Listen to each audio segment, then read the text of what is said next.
It's Two Dudes with Attitudes, a wrestling podcast, and this is our WWE edition with your boy Ryan Enjoys Wrestling, NMWO. We got a jam-packed show. We got to talk Smackdown, Raw, NXT, and we got two different predictions to make, Ryan. What are we trying to do here? We're going to have to go quick. I'm a pro at that. You ready? Yes, sir. We got a lot to do, so let's go. Two dudes with attitudes, let's go. It's the two dudes and our attitudes ruthless, aggressively speaking, so let's do this. We're Ryan and Denton, they here to get your attention. A 5-star broadcast, start to the ending. Whether it's the E or it's all E. The two dudes with the attitudes that bring the heat. Get the point, yeah, it's on, time to lock in. Listen to the podcast where they get it poppin'.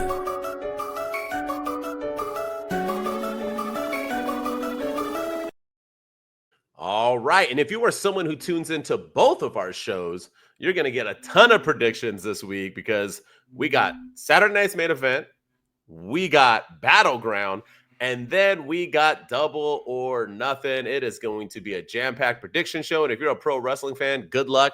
Let's pray for all of us this weekend because we got a lot of – because, I mean, we got 10 matches just on those two, and AEW will have 75. So we're going to have a lot of matches we're going to have to watch. So it's going to be a big-time weekend. So, and at least we don't have to work on Monday. So, at least we have Monday That is good off. news. That is good news. All right, let's get into it. Smackdown, baby. Let's go. And we are going to first talk about your favorite new name change. JC Mateo has entered into the world with Jacob Fatu and Solo. They opened up a promo. It was good. It was nice. Solo, Jacob Fatu took the mic from Solo. Solo then mocked him, but in a playful way, and basically said they're all going to do their things together. And later on in the show, Solo advances into the Money in the Bank match. Obviously, we are getting, I don't know if we're getting a new bloodline, but we're obviously going to get the end of Solo and Fatu soon with the help from JC Mateo is what I'm predicting. But at the same time, we're going to get a Jacob Fatu babyface, it looks like. I'm all for it, man. What did you think about this promo? Did you like Solo? I feel bad for Solo before you say, because he was the dude, man. Like a year ago, maybe less than a year ago. I mean, he was Cody, Roman, building, running the bloodline. And it's funny because the IWC is never correct. And for once they were, because the rumor mill was that once Fatu comes, he's that guy. He's going to make Solo kind of disappear. And he kind of has. And I feel bad because Solo is having to try his best to be a little bit more. And I love Solo. So it's like, it's sad to say because I am a Solo Sikoa fan. But yeah, man, I mean, he had a little life in him this week. I like that he mocked him with the yeah, and was all, I like it. I like it. But also, what happened to the other two dudes? I thought only one was they're injured. hurt. Are they all hurt? I think both of them are hurt. Yeah, but I think it'll be an interesting dynamic when they come back. But if this segment taught me anything, it's how over Jacob Fatu is with that crowd. Like I knew he was over, but I didn't think he was that over, and the crowd absolutely loves that guy, and that's what I took away from this whole moment was Solo. He got his Solo heat, but Jacob, man, the dude is a star. We say it week in and week out, and I like how they're planting the seeds to the eventual Jacob and Solo split. I like how they're doing this. I'm not a fan of this name change at all, and I didn't like how the WWE did it because they kept calling him JC throughout this entire promo. Throughout much of the night, they even did some backstage stuff. It's like, it's going to be me, you, and JC. Later on, JC's going to be in a match. JC's going to have my back. It's just JC. And then all of a sudden, he comes out to the ring, and they're like, hey, it's JC Mateo. And I'm like, oh, that's the name? That's really bad. So I don't care for the name change. Why can't you keep him Jeff Cobb? I don't understand that. Or why can't you just call him JC? JC's a fine name. Just call him that. I didn't like adding the Mateo part, but yeah, other than that, I mean, all of this stuff was great. I'm excited for the eventual split between Solo and Jacob. I like how they're getting us there. I like how they're not. This is one of those things where I don't want it to be rushed because I want it to be done just right. So, and Solo actually won his match over Jimmy and can't remember was it LA Knight? I think it was LA Knight. In the Money in the Bank qualifying match. So Solo Sikoa is going to be in the Money in the Bank match at in a couple of weeks, which, he doesn't win a lot of matches. So I was excited to see him finally pick up a victory on SmackDown. Yeah, for real. Where'd they get the Mateo from? Because his real name is Jeff Cobb, right? So his last name isn't really Mateo. I should have looked it up beforehand. But that's what I like JC. I thought JC Jeffrey was Cobb. dope. Jeffrey Cobb. Yeah, I thought JC was dope, and I thought Jeff Cobb was dope. So I don't know why JC Mateo. I don't know if there's a reason behind it. And also, I think before, you can say you don't like it or whatever else, but the internet blows up. Like, this could have been his idea. Maybe he was like, yo, I don't want to be Jeff Cobb. It didn't work in AEW, another ring or whatever. I want to have a new start. It's not always WWE I think those days are dead. I don't think WWE does that anymore. They don't own trade right names. I don't think they do that shit anymore. I could be wrong, but I thought that was a past thing. You know what I mean? Probably. But it is what it is. Well, with Solo advancing, which I enjoyed, and could he win? Who knows? I don't think so, because I think it's going to be him too. I don't think he'll win, but I was happy to see him win on SmackDown. 100%. But somebody who I think can win, should win, and I'm glad she's back, and that's one Alexa Bliss. She had her match to get into the Money in the Bank. She's still bringing out the doll, but then she had a backstage segment with Charlotte Flair. What'd you think about all that?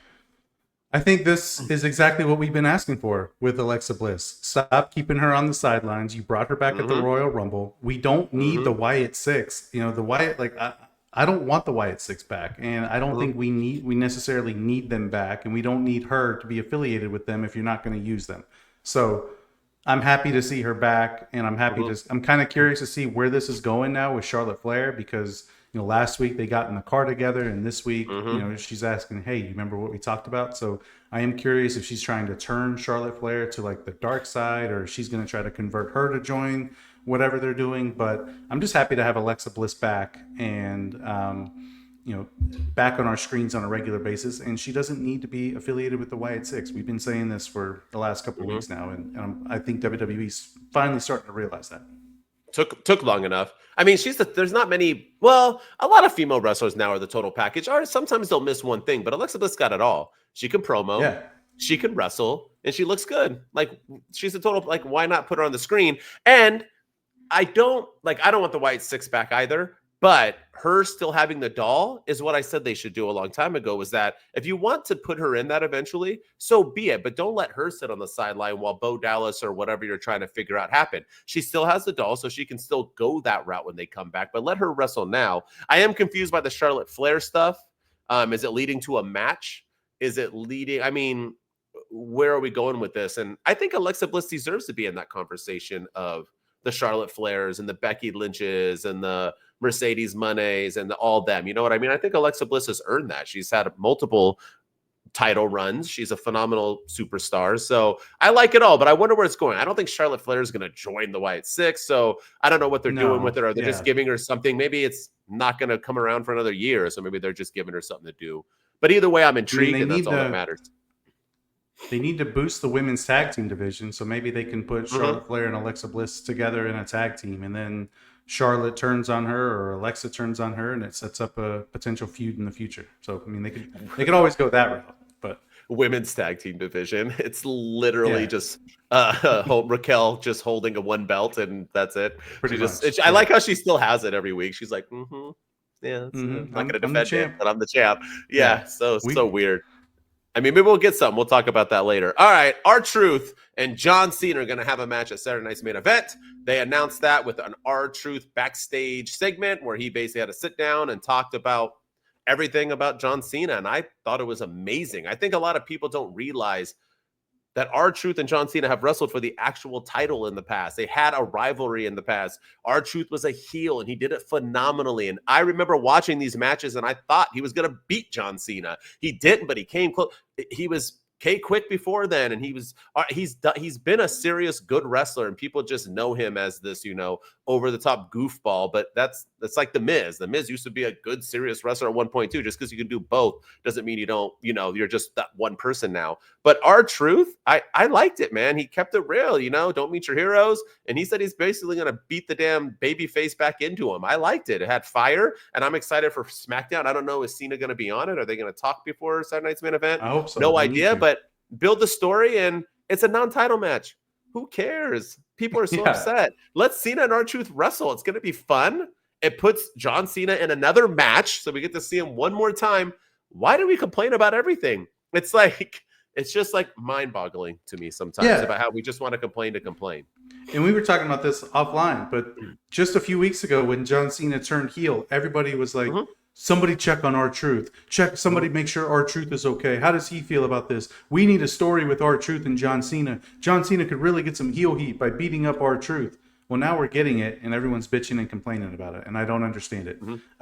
And to your point about R-Truth being a serious heel wrestler in the past, you remember the CM Punk pipe bomb promo when you know who John Cena was wrestling that night in the main event before CM Punk came out and cost him the match? Was it? It was R-Truth. Yeah.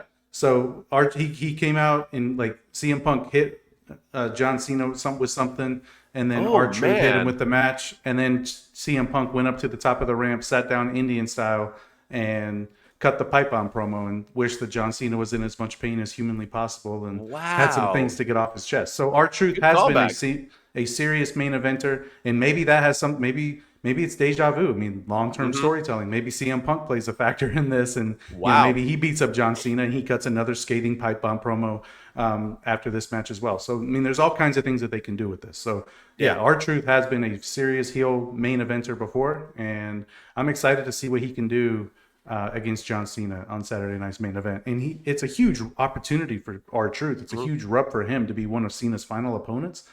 No reason for anybody to bitch and complain about this. And what's wrong with that? The dude deserves it. He's the most beloved wrestler minus Rey Mysterio that is currently alive. Why not let this, no one hates R-Truth. Let him enjoy his damn time. All right, let's end it. Nia Jax, Tiffany Stratton had a main event. It was a hell of a match. A lot of stuff happened. We had more female wrestlers involved. So what'd you think about the match? What'd you think about the bleeding? And what do you think about, what are we doing moving forward? Is this building to a 4-way at Evolution? Are we what's going on here? But I'm intrigued. I'm more intrigued with this than what's going on over on the women's side on Raw. So it's some good stuff going on SmackDown right now.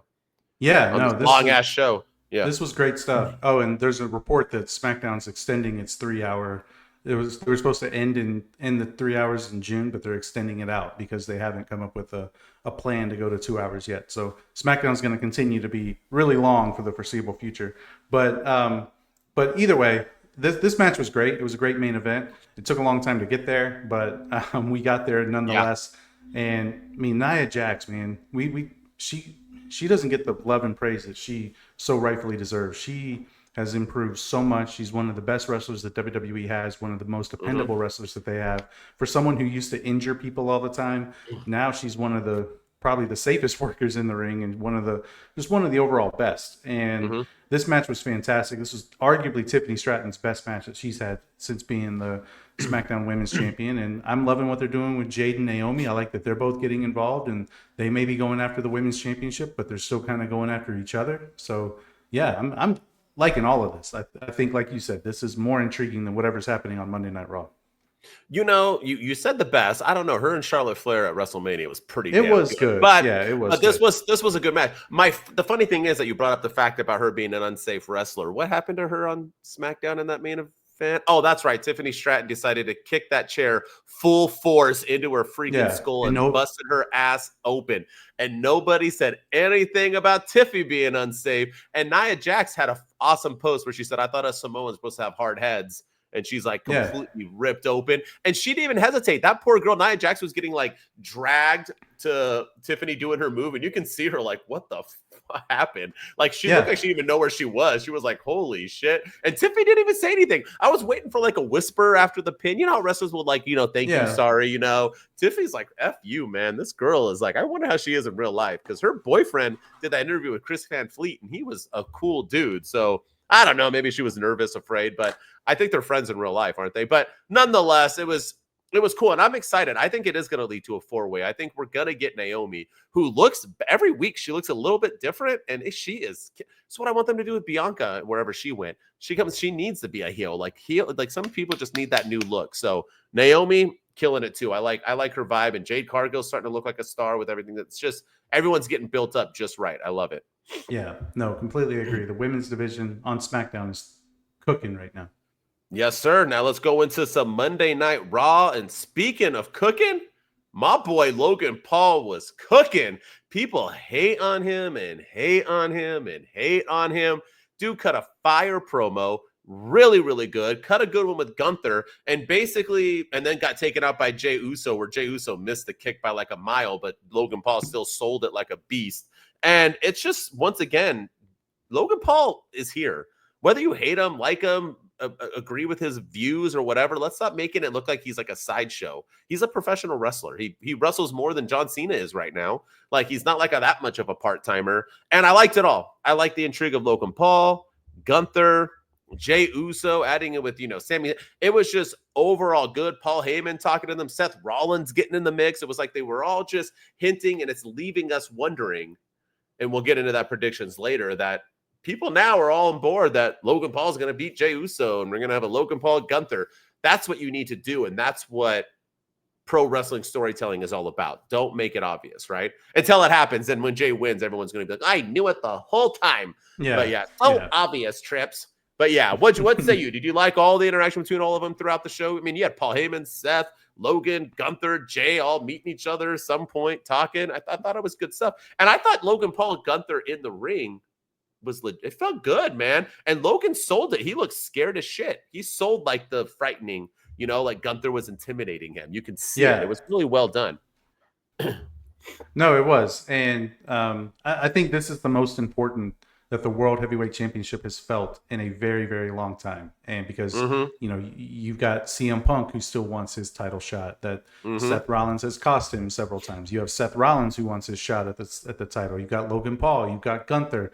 Who knows what's happening with, what happens with Money in the Bank. If somebody else wins, that person's going to be looming behind the scenes. So, yeah, right now, this is the most intriguing the world title picture has been in a long time. And Jey Uso, man, he's doing his thing. I mean, his promos are a little, still kind of the same thing over and over. 4 words, 4 letters, 1 word, yee. But Logan Paul and I love it. Yeah, Logan Paul and Gunther, man, they're the best of the best on the microphone. Logan Paul is a heat magnet. Gunther interrupting him. I mean, Gunther got a huge pop when he interrupted Logan Paul, but I don't think it was because he's a babyface. It's because they want to see. They hate Logan Paul that much. They want to see Gunther chop him right in the chest. So, everything was great. This was. I'm excited to see what happens, and Gunther's the next man up between Jey and Logan Paul, but. We also have everybody else kind of waiting in the wings. So, yeah, I can't wait to see what they do. I really like the one line that Gunther gave him to Logan Paul. He said, "To you, it's business, but to me, all of that here is very personal. Beating Jey Uso for the World Heavyweight Championship is very personal for me. So if you take that away from me, being it's personal will make me feel disrespected. Ask Pat what happens when I feel disrespected by non-wrestlers."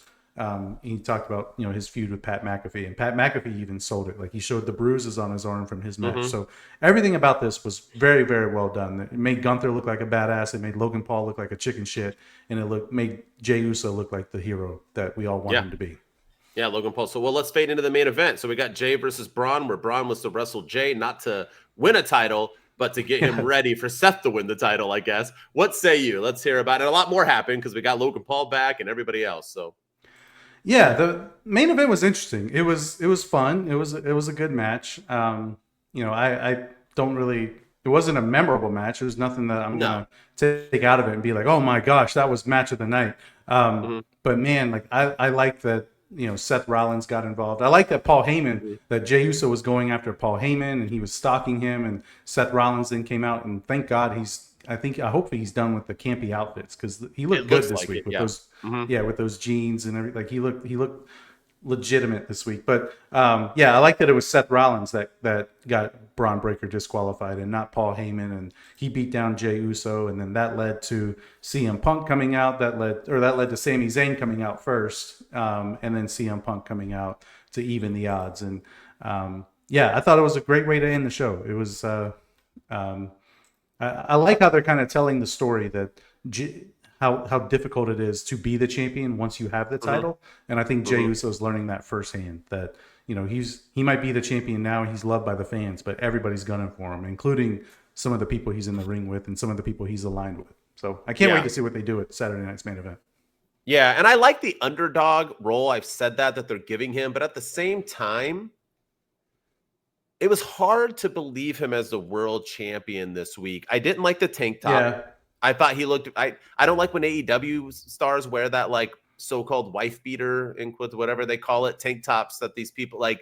You just look very low rent. You don't look like a world champion. Then he came out with no shirt on. He's not like the biggest. I don't know. He didn't feel. And then with him being the underdog all the time, I feel like we need to, after this, if he beats Logan Paul, we need to kind of give him a little bit more than just the underdog thing, because he needs to feel credible. He's the world champion. The world champion, I'm fine with him having to overcome the odds, but at the same time, we can't just have him be like a little kid, right? Like me fighting a 15-year-old. You know what I mean? You got to have him like have some kind of oomph in him, right? He's the damn world champion, right? Even when Shawn Michaels was the champion, he was the smallest guy, but he wasn't a bitch. It's not like Shawn was like cowering, or he got in Vader's face, he got in Diesel's face, Taker, he didn't talk shit all you know what I mean? I feel like Jey Uso needs a little bit of an edge, right? To feel like that credible world champion. Yeah. You know what I mean?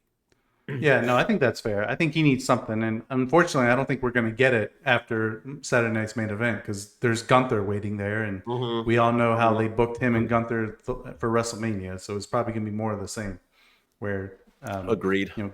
He's going to be the underdog yet again. Yeah.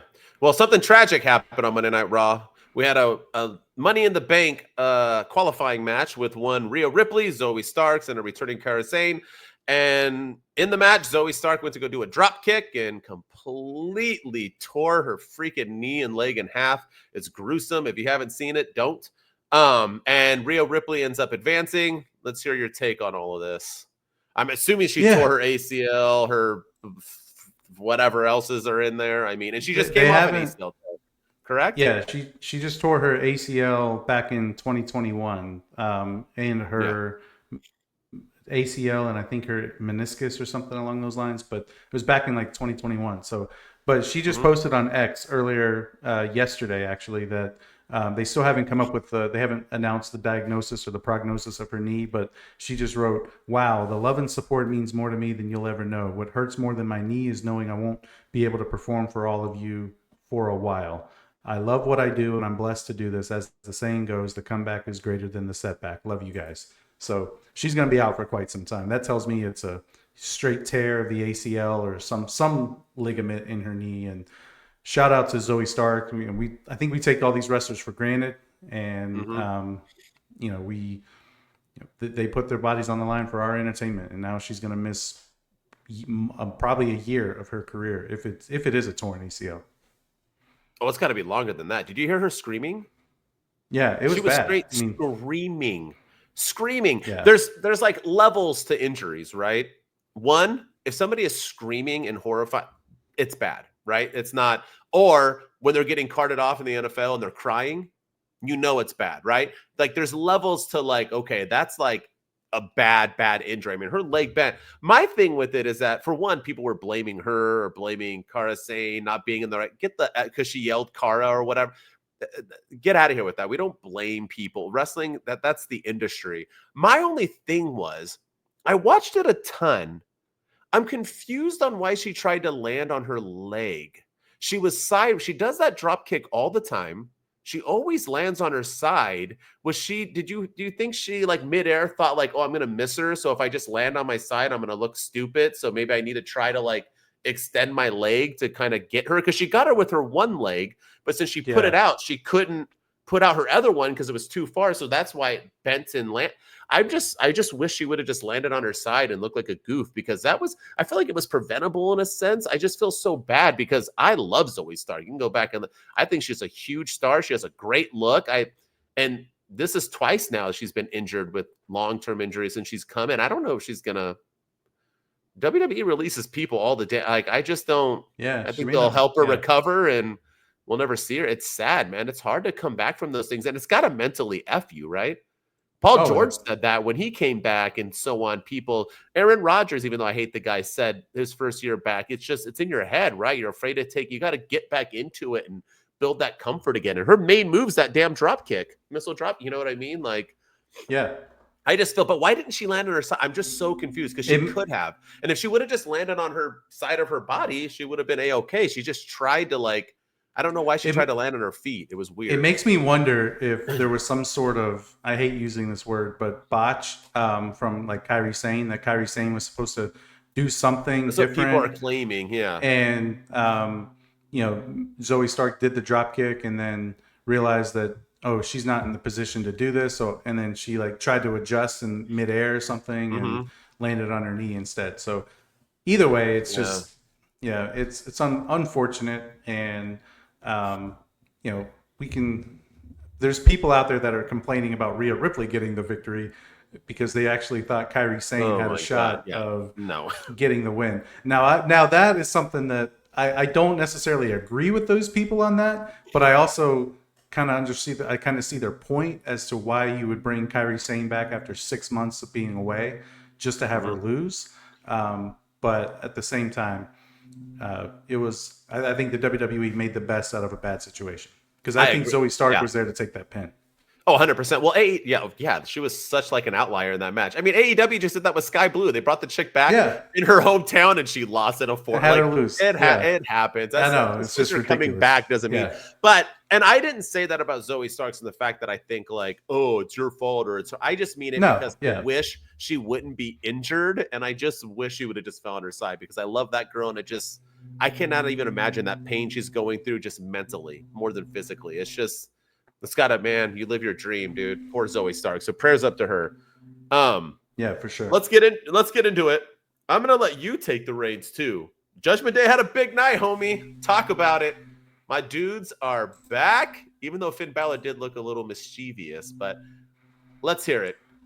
Yeah, they're cooking, man. And we may even have a new member of the Judgment Day, and it's not El Grande Americano. It might be our girl, Roxanne Perez, who had a fantastic week herself after breaking away from Julia.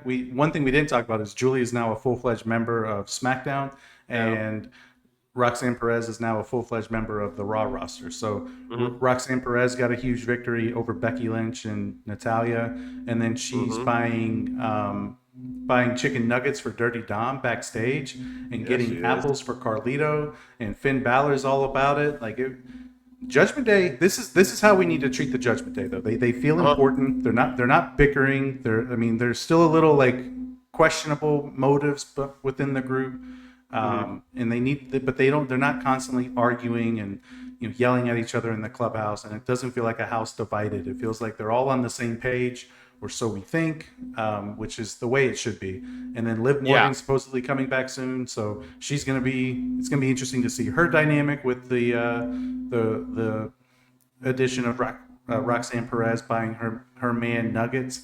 Like that's gonna add some intrigue. So yeah, this is cooking to be a pretty big story. It is. My only thing is that we've been here before, right? Because JD McDonough wasn't a member, but let's add him in. Rhea and everybody was upset. They wanted to talk to Rhea about it to see because she wasn't there. It seems like I just wish Liv Morgan wasn't brought up. That's the only thing I feel. I just wish they wouldn't have done that because they're still, and even Finn, he was like, yeah, it's gonna get interesting. Like, why do we just make it a thing? Liv will be back, she'll be happy with it. But my boy Daddy Dom, man, he got those chicken nuggies and he was effing the crap out of her, staring at her when she was walking away. He was licking his lips. Are we going to get another girl for my boy Daddy? Are we just going to pass him around like a doobie or what? This dude is like, girls love Daddy. And I like how the way to get to Daddy Dom is just getting him some damn chicken nuggets. Those look like microwave Walmart chicken nuggets too. And he was just like, they look gross. All right, let's go into my locker room, baby. Like it's just chicken nuggets are the way to his heart. But I do like the build. I do like her coming in. I do like Finn's excuse why, and I'm glad that she advanced in the Money in the Bank. I'm glad that Finn and them are all kind of clicking. I'm glad that we saw a little Raquel Rodriguez being jealous of Carlito. He got that present. The first apple he picked up, she slapped it out of his hand. Like, you ain't eating what she gave you. You know what I mean? And he's been flirting with her. And I know it's only, for show because she's married or whatever. But nonetheless, I liked it. I thought it was good stuff. It was a good night. About time. And Finn and JD got a win. They got a win. Penta. Yeah. And AJ Styles.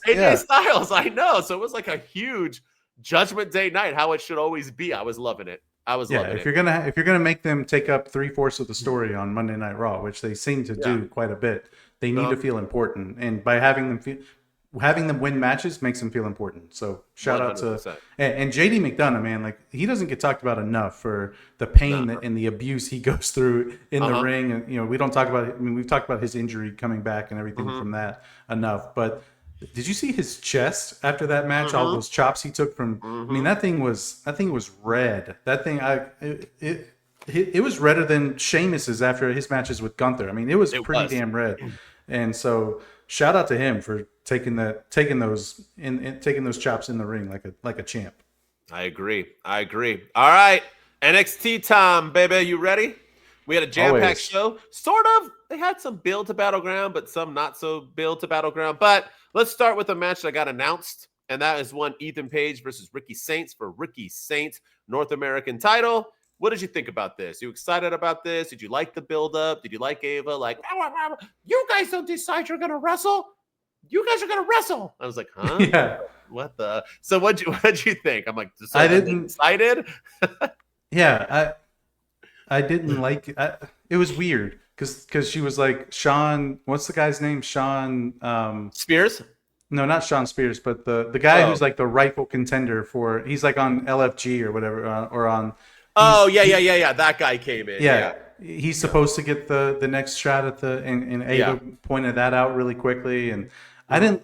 And really quick, sorry, they're not wrestling a Saturday Night's Main Event. They're wrestling next Tuesday on NXT, which was weird. That's right. They're not. Yeah. Which is very weird. Correction. They were supposed to. That show was supposed to be in Tampa, but they moved it back to the Performance Center because apparently NXT's having a hard time selling some tickets as well because they're expensive. But weird, right? You don't want to pay $400 to sit front row at an NXT. Huh? Yeah, of course not. Weird. But so they moved it back to because I think that was supposed to be like one of their shows where they take it on the road and it was supposed to be a big deal. And now it's back in the Performance Center. But yeah, I wish that this match was at Battleground. I feel like it's Battleground, or it already has a stacked card. I get it. It has 6 matches, but it feels empty without the North American Championship being on it. And I think Ethan Page and Ricky Saints have a deep history going back to their time in AEW together. And they've been telling the story since Ricky Saints got there that these two have animosity with one another. So I think it makes perfect sense to have them wrestle, period. But I wish they were wrestling at Battleground. But I have no doubt this match is going to be fantastic next week on NXT. But it feels like it's going to get lost in the Battleground shuffle. Does Ethan Page beat him? I think he has to. And so then Saints is going to the big show. I mean, I don't think he can stick around in NXT. They haven't done much with him. I mean, he's basically a backstage bumper inner guy. Like he's just always kind of I think Ethan Page beats him, but I don't think he's going to the big show. I think he's going to continue staying on NXT. He's going to continue chasing Ethan Page. He'll eventually win the belt back from Ethan Page. And then he'll drop it and then go after the NXT title. I don't think he's going to the main roster anytime soon. But I do think Ethan Page needs another title since dropping the NXT championship. And this feels like the perfect time to give it to him. All right. Well, we have another match coming up. And they decided to have a sing-off. So we had a Trick Williams rap, son, where he came out lip-syncing the best he can, flubbing up his lines. And we had a Joe Hendry song, which brought back an old memory. I didn't mind the Trick Williams rap. I thought the crowd was a little flat for it. I actually thought that Average Joe line was pretty dope. I was saying it, but dude, I'll say it again and again and again. I do not get Joe Hendry. It is just not good in my. Nothing against the guy. I wish nothing but the best for him, but I don't get it. I thought this shit was awful, really, really, really bad. I thought it was Dexter Lumis with his face on it. So bad. What'd you think? I hated it. I mean, this is probably the worst thing I've seen in a long time. And this was, I didn't mind Trick Williams' rap either, but I also feel like a sing-off on the go-home show of a big pay-per-view, you're since Stand and Deliver, your first PLE that you've had, you kind of set the new year off right. And you do I feel like this should have been done last week, and then this week they do promos or something.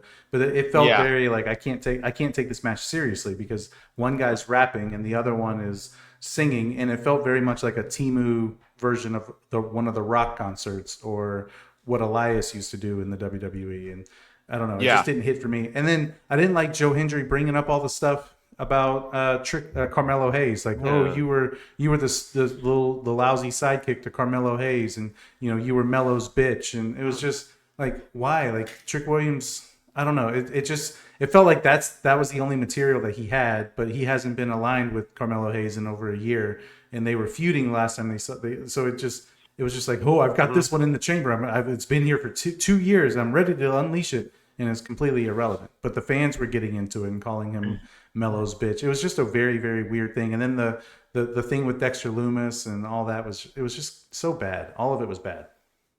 But they didn't even show him being Melo's bitch. Like they showed a fake horror movie skit with Dexter Lumis with Joe Hendry's face on it and him running away scared. There's so much and they had. He was taking charge in that. Yeah. Yes, that's what. Yeah, he was like, Melo, I think we need to go that way, and Carmelo was like, okay, yeah, let's do that. That's a good idea. And then he's like, okay, and then when we do that, we'll go. He was like giving directions and like being the point person. That's not being the bitch. That's being like the leader. So it was just completely just done wrong. It was so bad. It was. It really, really was. It was pretty freaking bad. So I hated it, and I was upset by it. And I can't believe that ended the show with Joe Hendry hitting him with the guitar like Double J and standing tall. I don't know. Yon City, bro. Yon City. Yeah. Sorry we have to end on a negative because I thought it was a pretty damn good week at WWE. But yeah, for sure. But we got predictions to do, my man. We got to get into it because we'll start with Saturday night's main event, right? Because it's on Saturday and end with Battleground. All right, my man. And I know we got some music. Let our boy sing us in. Let's go. Let me get it. Where is it? Here we go. It's prediction time. Before it ever happens, it's a prediction. Lean in close, take notes, listen. Cause they about to point it out quickly. All the things that you didn't see is getting called like plays at the line of scrimmage. You can take it to the bank, the dudes ain't tripping. They've been seeing what's coming for a good minute. It's prediction time, yeah, let's get it.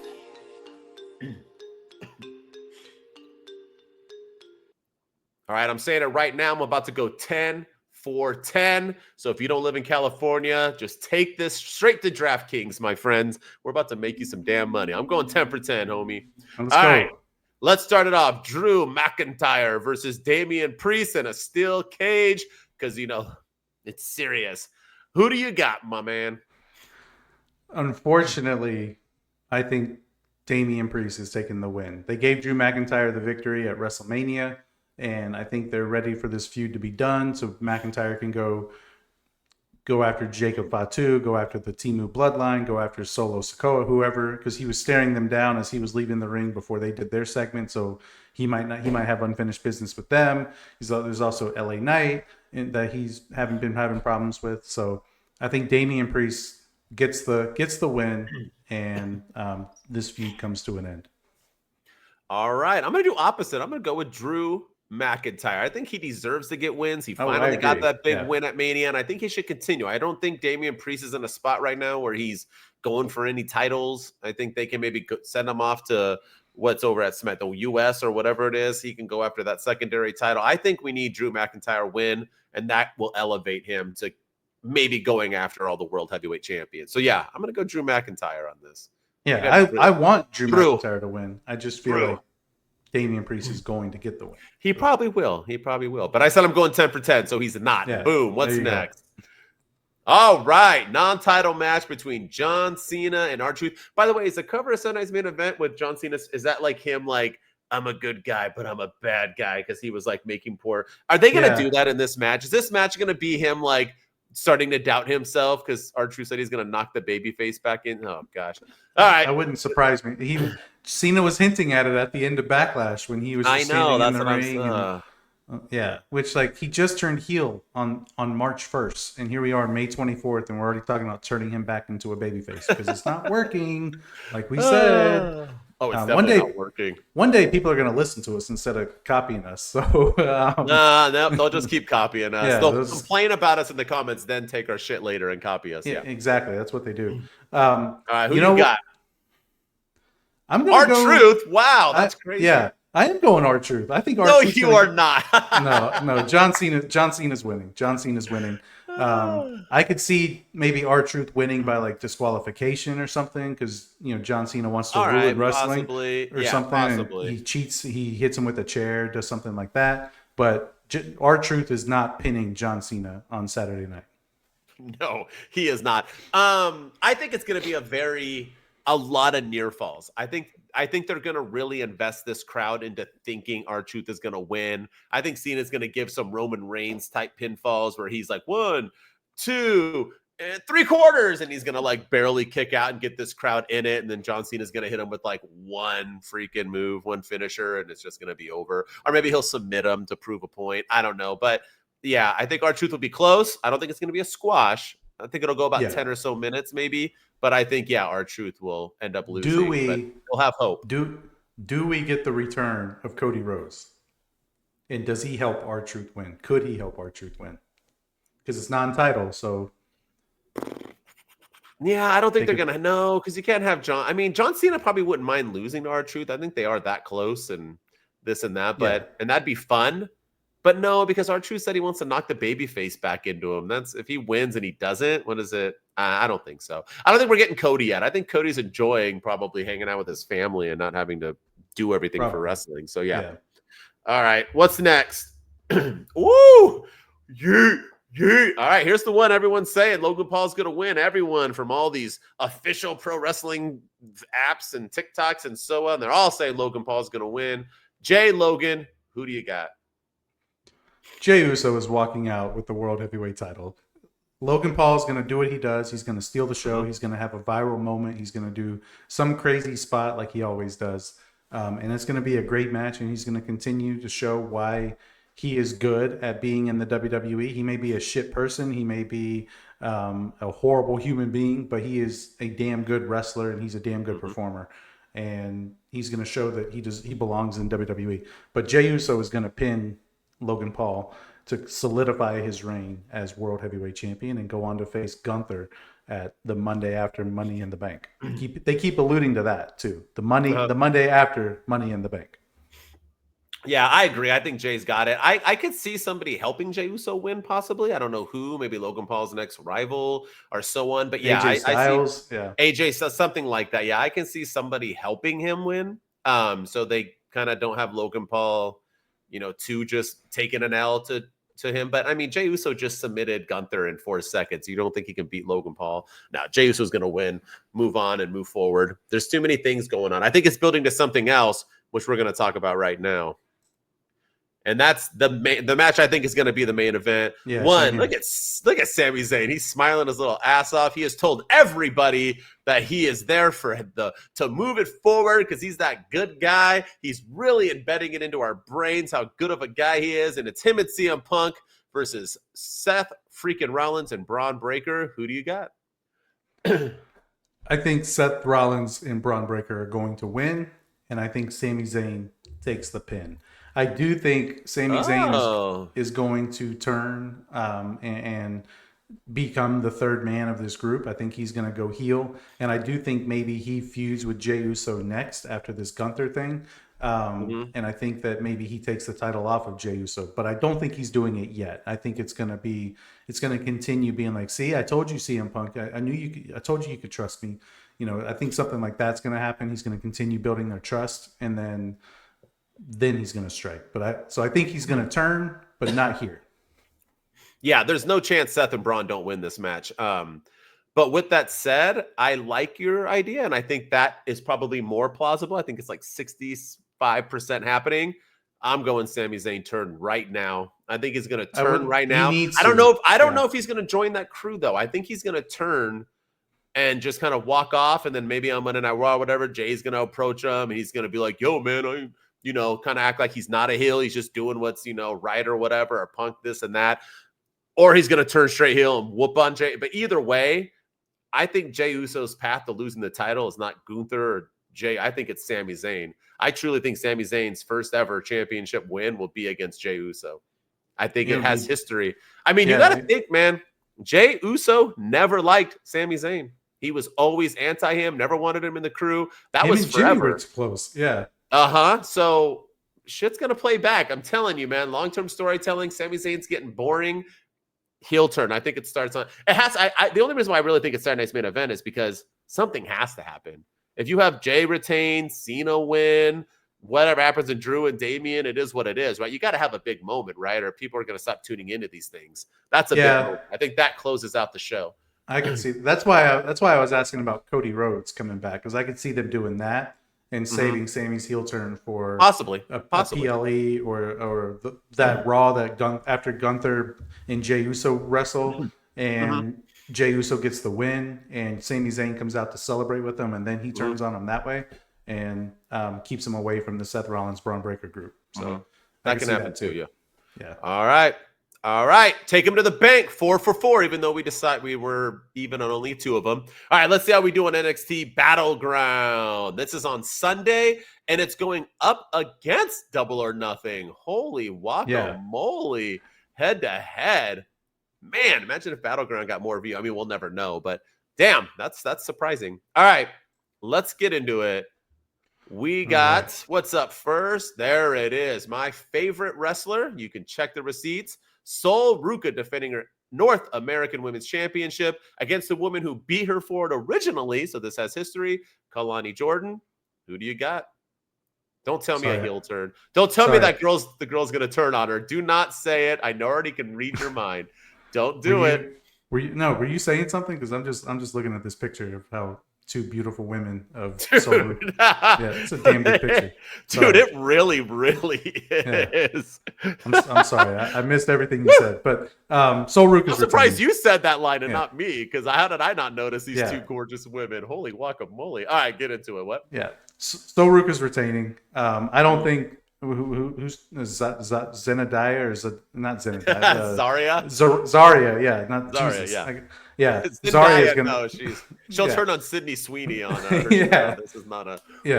But no, Zaria she's not turning on her yet, or maybe she does after Sol Ruca retains, and then the match at the next PLE is Zaria versus Sol Ruca. But either way, Sol Ruca's leaving with the North American Championship. At least she better.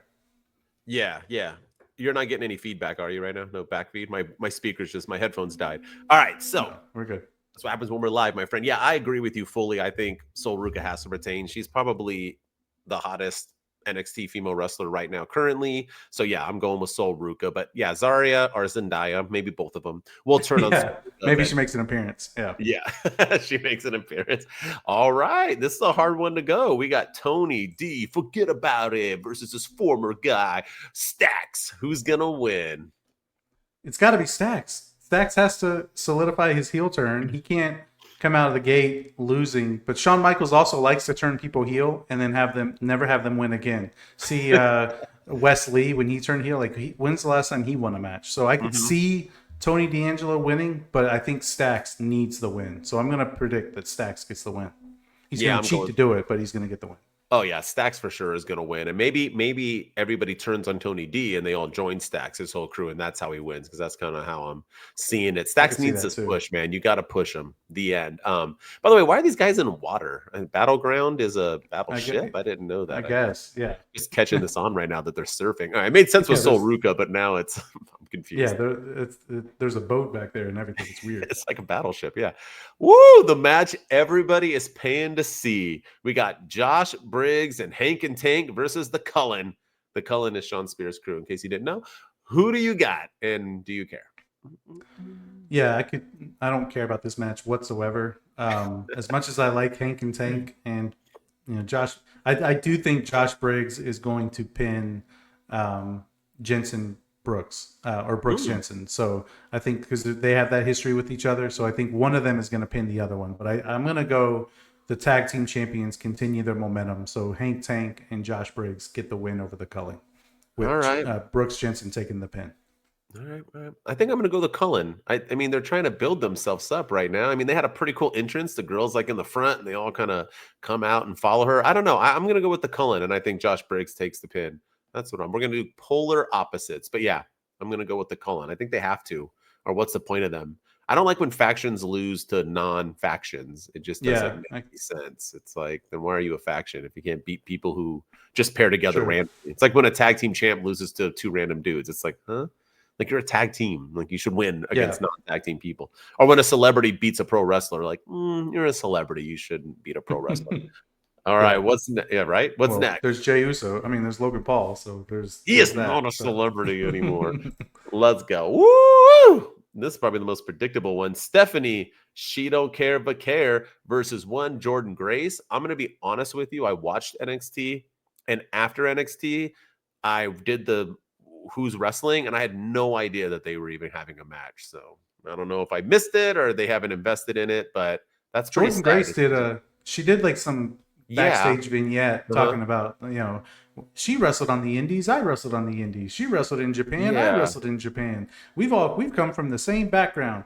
So it was one of those, but yeah, it was like right after a commercial break, so you could have easily missed it. But I was bored of it. I think I just wasn't. I was not paying attention because it was like whatever. But, I think Stephanie Vaquer is retaining. Oh, for sure. As much as I like Jordan Grace, she's not winning. She's not yet.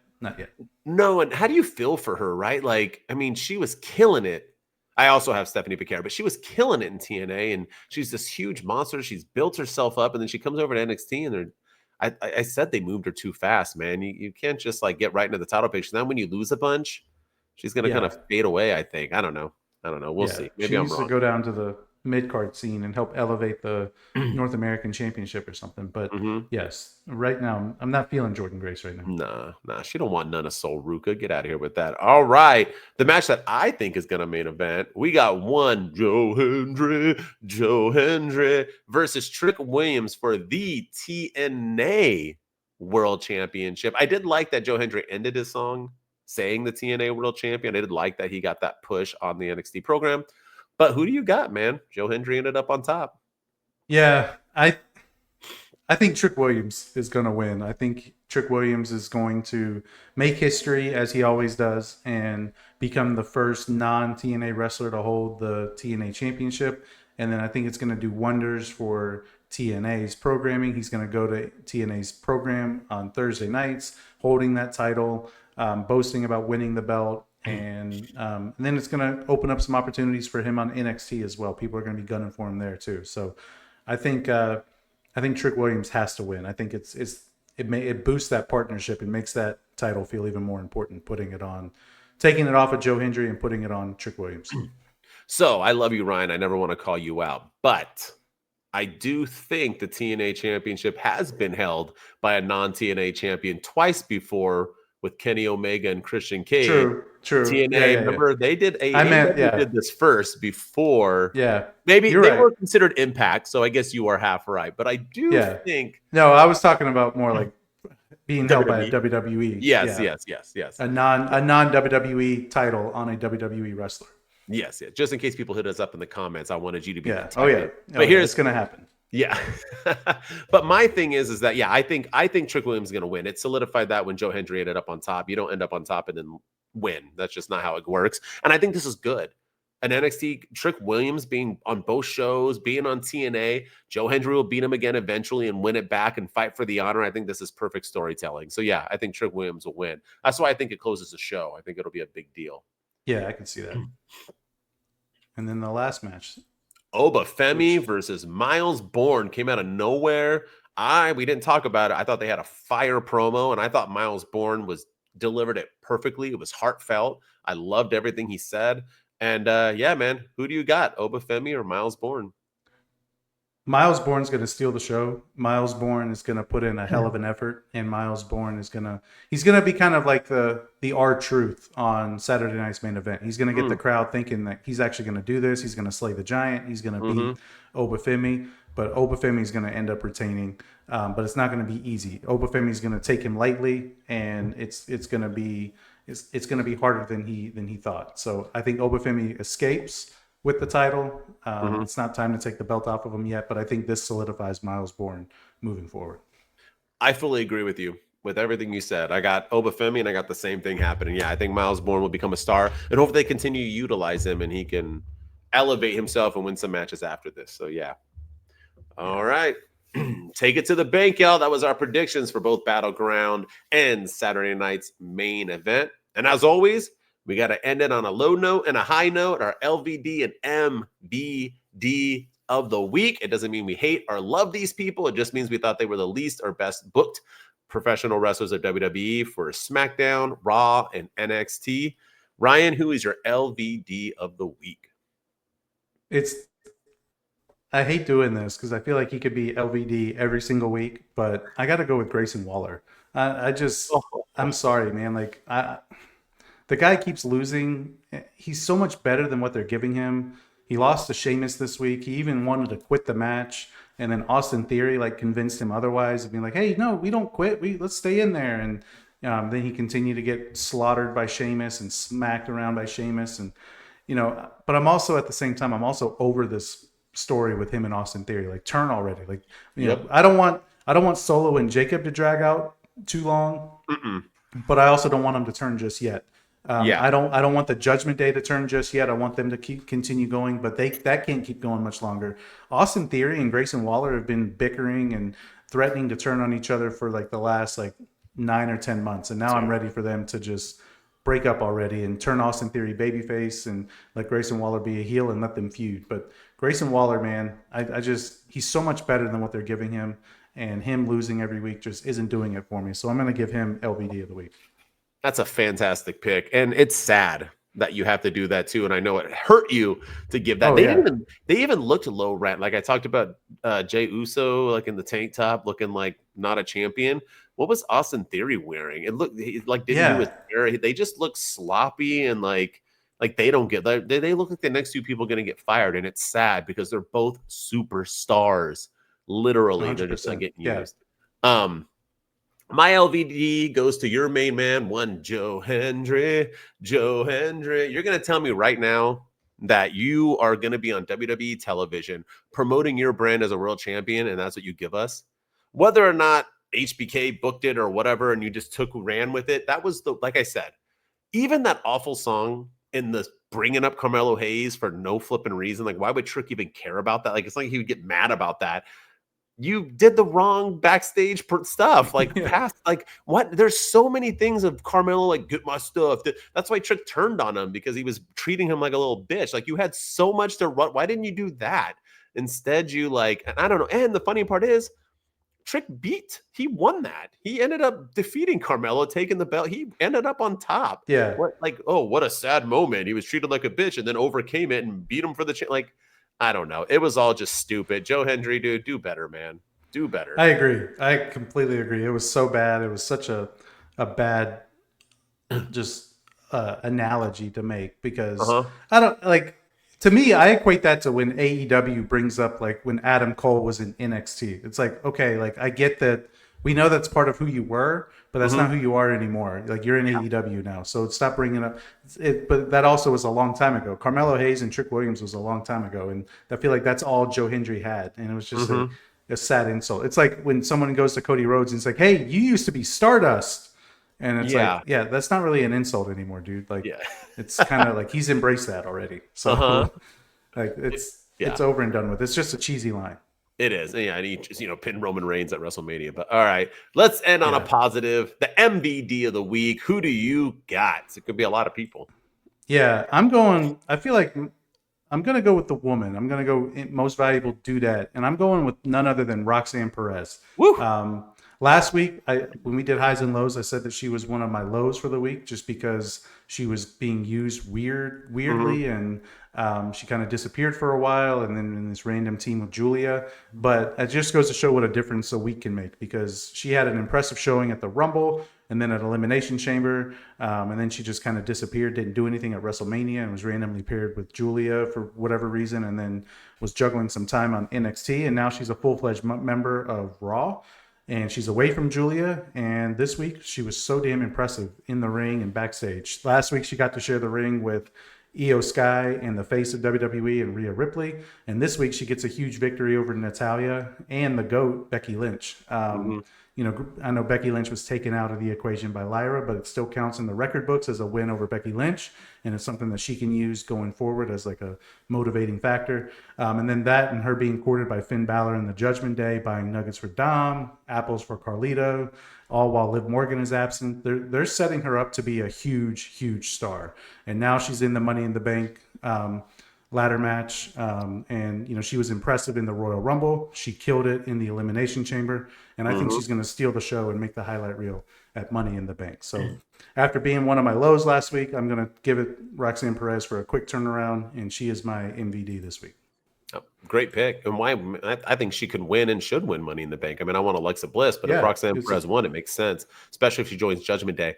I have the same type of pick, but mine are dudes and dudettes because I'm going with all of Judgment Day. I love that Finn Balor and JD McDonough got a win against Penta and AJ Styles. Fantastic. Roxanne coming in.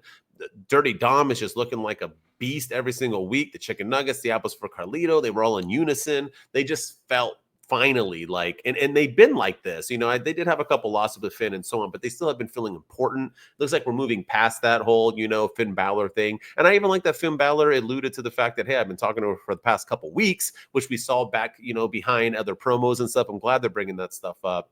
So yeah, man, Judgment Day, they might look bad next week, so I'm going to get out of the way now. They look good this week. They are my MVDs for sure. Judgment Day, man. And I don't know, when's Liv coming back? She's posting some TikTok videos in her hotel and stuff, looking, that girl, man, she could do no wrong. Apparently she's done filming, so it's a matter of when she comes back. All right. So hopefully anytime now. But I'm also kind of liking her not being there because it's adding more storyline. So yeah, but we got to defend those damn tag team titles. You can't just have them just sitting around doing nothing. But all right, y'all, that was our show with predictions. As always, if you're tuning in, thank you so much. Don't forget to hit some comments. Don't forget to give us a follow. Don't forget to give us a 5-star review. It'll help us out. Do it if you guys are enjoying our podcast. Like we said, we're the best unknown pro wrestling podcast in the world. And right now we want to move up to known. And then after that, we'll keep working our way. That's right. Keep it real as always. And with me,